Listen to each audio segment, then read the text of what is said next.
Good Friday, 2021, the year of the Horde.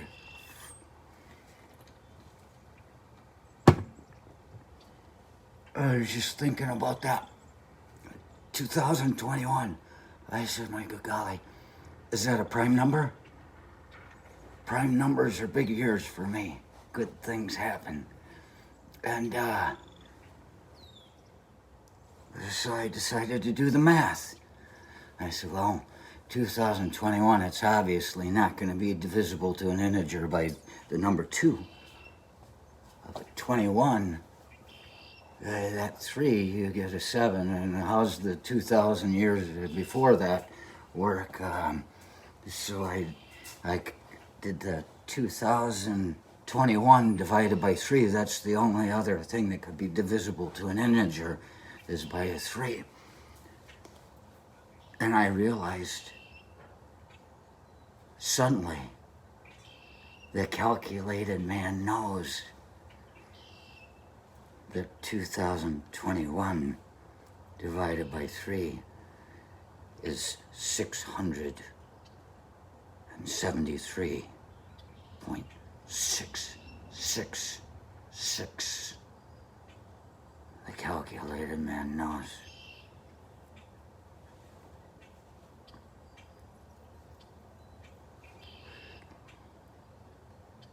You go all the way, 2021 numbers up from 0, and look at all those numbers in there, and here we are. We got a prime number again this year. These are big things, man, big things. And right now it's about 1:45. And from what I learned as a kid,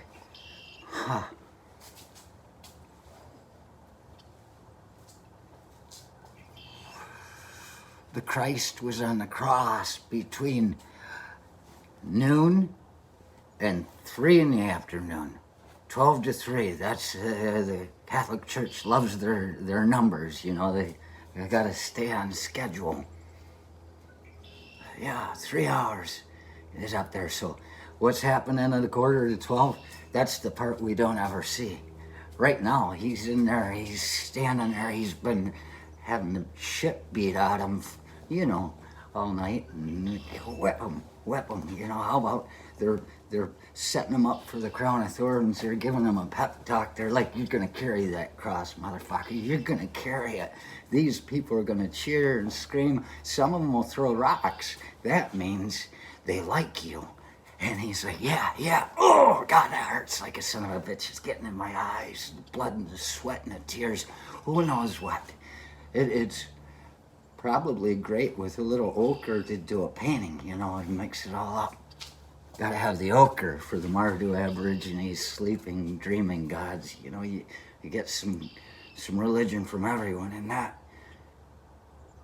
I may have just found the solution. Here we are. Good Friday.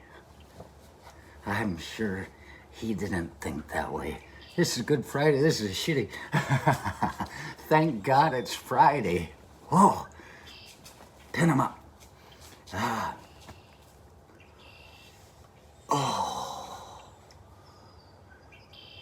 So about 33, 34 years ago, something like that, on Good Friday, I come downstairs in the barracks, and there, by the CQ desk, there's one of the dim people that believes in God. He's standing there talking about Good Friday and Jesus and Easter. And I came up, and I made it up at this point, I really did. I said, you realize, Judas was the true Messiah. And this guy's eyes blinked, and he's like, I was talking to somebody else. I wasn't talking to him because I knew that he He was like Peter. He wasn't bright enough to get it. And I said, yeah. I said, all the time that Jesus was there performing miracles, he's spitting in people's eyes, spitting in the devil's eye, you know, you can see clearly now. Yeah, and I hate you, motherfucker, pow! You know how many times he got punched in the face, he can't think and talk at the same time. And I said, all that time, Judas was over there in the background going, ding-a-ling, ding-a-ling. He was the one doing the magic. He had Jesus believing that he had the faith, that he had what it took. He didn't have enough faith to pull this shit off. Look at him. Why have you forsaken me on the cross? He never had enough faith. But Judas was the one with the power. He had the magic. He was doing the healings. He was making the food. And this dim guy standing there, he looked at me and it shocked me. He said, is that true? And I was like, oh my God. You see how easy it is. People like Master Sergeant, First Sergeant During had said to me that time, you're a senior, you start saying shit like this, these juggaheads are gonna believe you. And they fucking believe me. I was just making a joke. I was just making a joke. And there was a tinge of realization, reality, how easy it is to make people believe. And then about 33 years ago, it wasn't Passover, it wasn't Good Friday, it was just one of these monthly militant meetings that we had with the company, talking about booze and women and stuff like that. And they were calling everybody's name for the muster, and people, there's so-and-so, you know, you, and you, and, you know, they're checking people's names off as they answer. People are saying, out to lunch, and people are saying, gone fishing. Everybody, that guy's clever. And I said, I gotta come up with something. And they said, Elder Quist. And I said, Judas was the true Messiah. And Gavin said, God. It threw people off a little bit. And I said, and then after that, it started. We're like Scomp and the guys that I knew, Scomp started it.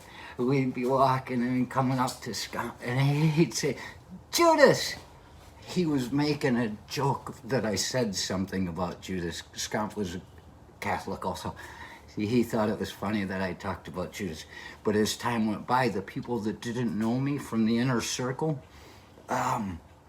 they just started yelling Judas when they saw me, like it was my name. And little did they know, it is my Christian name. And so pretty soon I became Judas to people that didn't know me. And I was like, wow. And I saw how easy it is. I developed a name, and I had a story, and I just found it so ridiculous.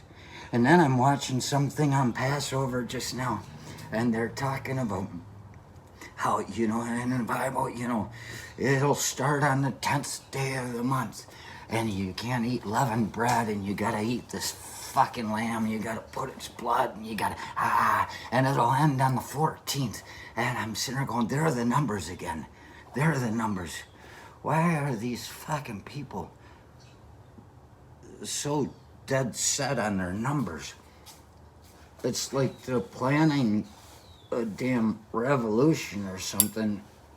They gotta have numbers there.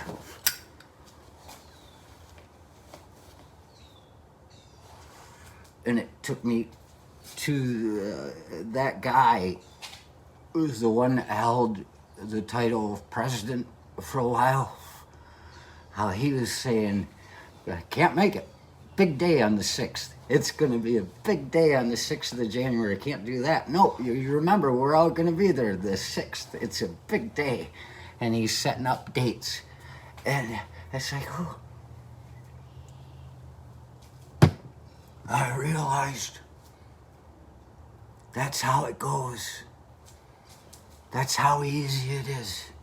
You just come up with some bullshit confabulated story about the way things are and start throwing dates out there. People are like, oh, there's going to be a party. No football, but we still got a party, and that's good. That makes up for it. And they all show up and spread the COVID and all that stuff and burn something and shit on something. It's like, wow, that'll be remembered forever if it takes.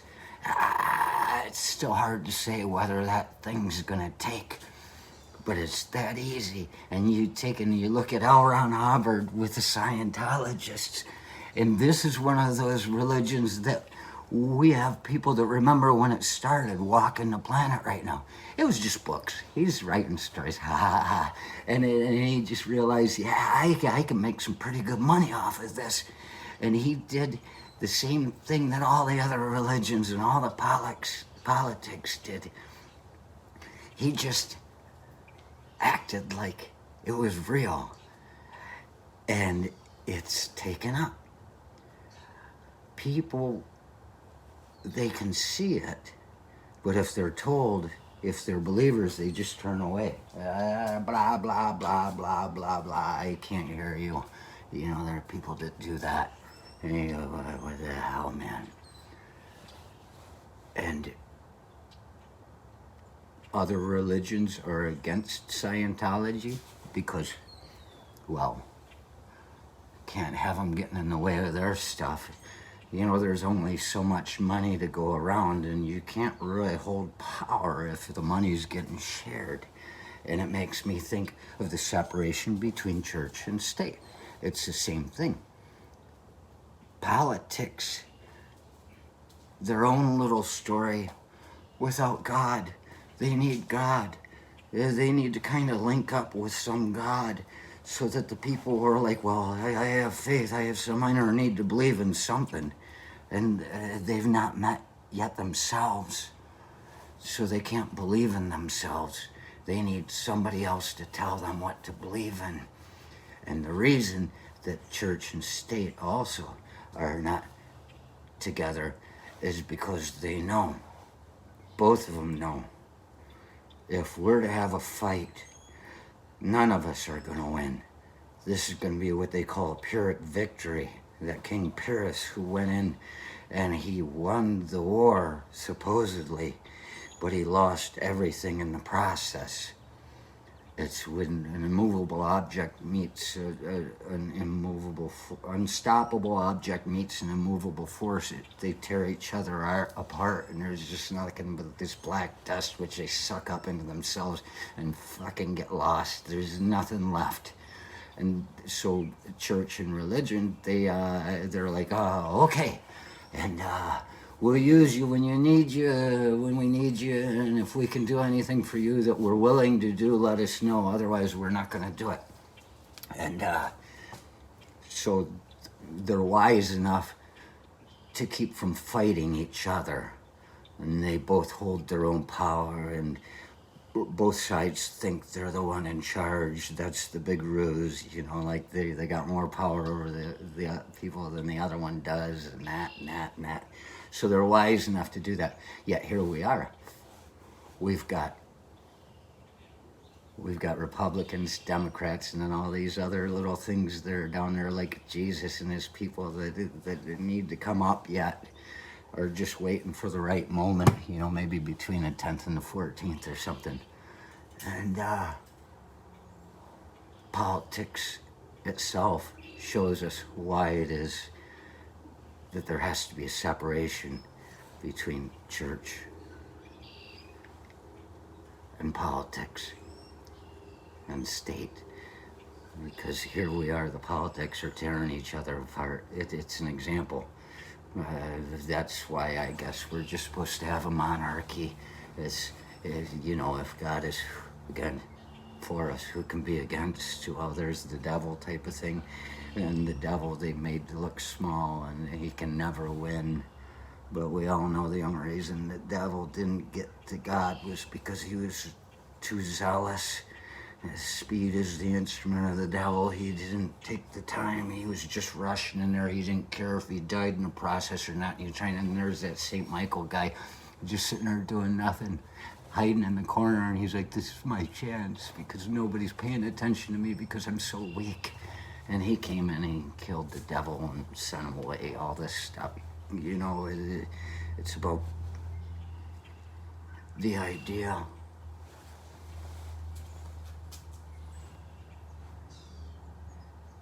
Well, they don't know that there's something else coming. It's about the idea that it's so easy to get everybody on board. All you have to do is keep bullshitting them, come up with a date, make it look official, and even when their leader is lost, that lost leader can pretend he hasn't lost at all. And they're like, well, then he hasn't, because how could he have lost if I believed in him? How can any God be killed by a man? Which is what we did with Christ on the cross. Oh, I gotta get going. I don't know the exact time, but it's just gotta be about 2 minutes to noon. They got him on the ground right now saying hold still. And man, humanity is about to take and kill a god. And then let him come back.